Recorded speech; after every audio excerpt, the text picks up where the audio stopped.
Shabbat Shalom, everyone. Mystery creates wonder, and wonder is the basis of man's desire to understand. This is a quote from, anyone? Neil Armstrong. About 2 months after returning home from taking humanity's first steps on the surface of the moon. Wow. Our desire to understand leads to our desire to build. And in this week's Torah portion, we learn that building is holy work. In Parshat Truma, God conveys a message. There we go. God conveys to Moses, Va'asuli mikdash v'shachanti betocham. Let them, the Israelites, make me a sanctuary so that I may dwell among them. This command launches the construction of the Mishkan, the tabernacle, which will occupy us through the end of the book of Exodus. God does not say, "Come find me far off in the heavens." God says, "Build, bring me close. Make space for holiness here on earth." We are invited into the sacred work of creating. Which brings me to my question for this Shabbat.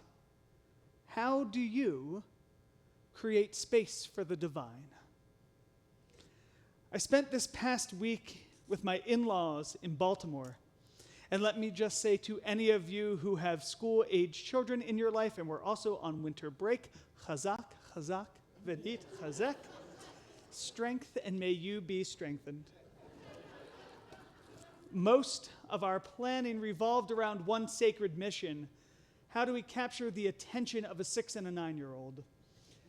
But what I didn't fully realize in the planning became clear in the experience. Over the course of this week, I found myself exploring 3 different pathways for how human beings build their connection to the divine.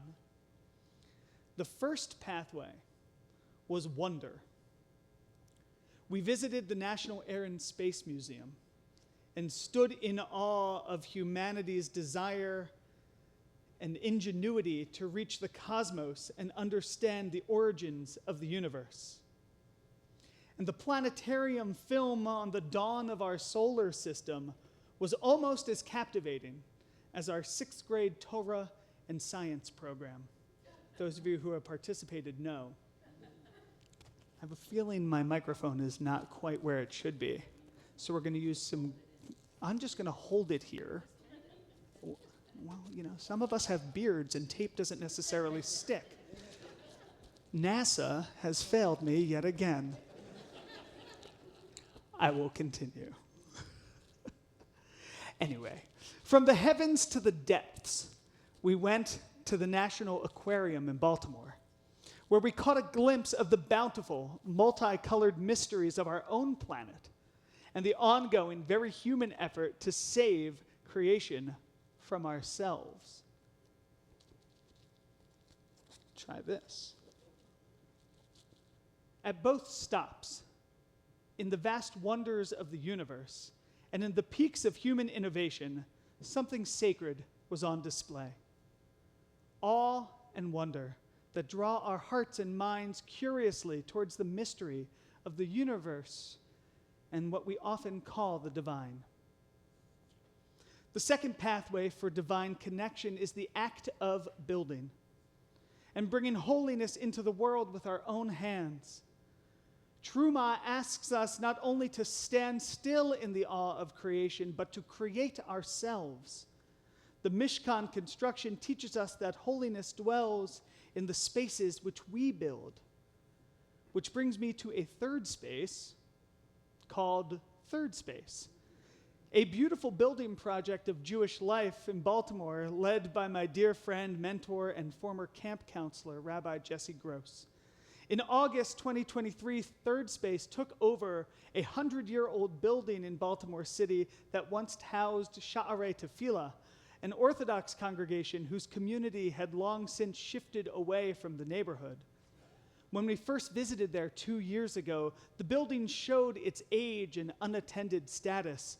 The pews were covered in dusty drop cloths, and my kids pushed moving dollies around the social hall, which was totally empty, besides the pile of mattresses left over from the men who used to sleep over on Shabbos because it was too far for them to walk home. They were left behind when the doors closed and didn't reopen for decades. It was a space in need of new life. And Jessie and her team had a vision, inspired by the words of Rav Kook, "The old shall become new, and the new shall be made holy." I visited this week during a photography exhibition documenting the love and the sweat of this restoration project. A shout out to my father-in-law and his 2 friends from his photography group who captured this incredible effort from the beginning. Their photos captured diagrams of laying tefillin left over, sitting alongside plans for new plumbing and electrical systems. In the sanctuary, the Ner Tamid is now joined by high-end modern lighting rigs. The work is far from done, and it is hard for dreamers to ever say that's enough. And it's okay that it isn't complete. Or Chaim, a medieval commentator, teaches us that the moment the Israelites began building the Mishkan, it was already considered sacred. Even before the structure was finished, even before God's presence visibly rested there, it was a holy endeavor. Sacred work begins the moment the human heart is moved to act. I found the third pathway to the divine in church, reaching out to the divine with fully present prayer. I experienced this with 97-year-old Pauline Cawthorn. Pauline is a remarkable woman who has been a part of my wife's world ever since the day that Allie was born. Pauline grew up on a farm in Virginia, only 1 or 2 generations removed from her enslaved ancestors. And she spent most of her career working with Jewish families in Baltimore, helping around the house, but much more importantly, helping to raise kids like Allie. And she used to take Allie to church when she was younger, and she was so excited to bring us alongside with our 2 boys, the next generation, in tow.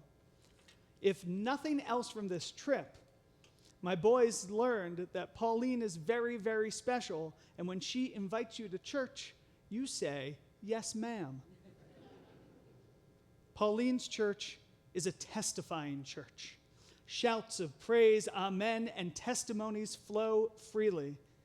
And when Pauline, all 97 years of her, slowly stood up to give her testimony, and the entire church got behind their elder stateswoman, the faith was palpable. Pauline is a living testament. Someone who has lived nearly a century of life's ups and downs, has suffered hardships and miracles 1,000 times over, and credits her faith for carrying her this far. When she gives thanks to God, how can you not say amen? And I found myself reflecting, could I reach that level of energetic devotion in my own prayer? Or does my spirituality simply look different? Sometimes I shy away from the ecstatic. We are heirs to a tradition that prizes analysis and comprehension. We are often more comfortable understanding the mystery than surrendering to it. And that is not a flaw. That is a part of the deep intellectual beauty of parts of Judaism. But building the Mishkan reminds us that there is also holiness into stepping into experiences that we cannot fully explain and surrendering to something far greater than ourselves. Holiness does not have a single aesthetic. The Mishkan had many materials, many colors, many textures, all forming one sacred whole. As Rabbi Lord Jonathan Sacks taught, God is one, but we are many. And when it comes to spirituality, there is no single normative Jewish approach. Some of us are like Einstein, calculating the cosmos. Some of us are like King Solomon, constructing the temple. And some of us are like David, dancing wildly before the ark. Many of us will move between them all over the course of our lifetime, God willing. Va'asuli mikdash, let them make me a sanctuary. V'shachanti bitocham, that I may dwell. Sometimes we read it amongst them. This time, I'm going to read it as within them, within their very hearts and souls.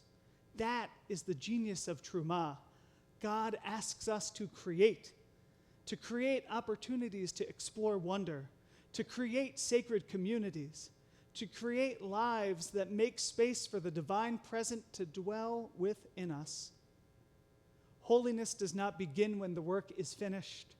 Holiness begins the moment a human heart is moved to start reaching. May your heart be moved, and may you build something beautiful. Shabbat shalom. Yasher koach.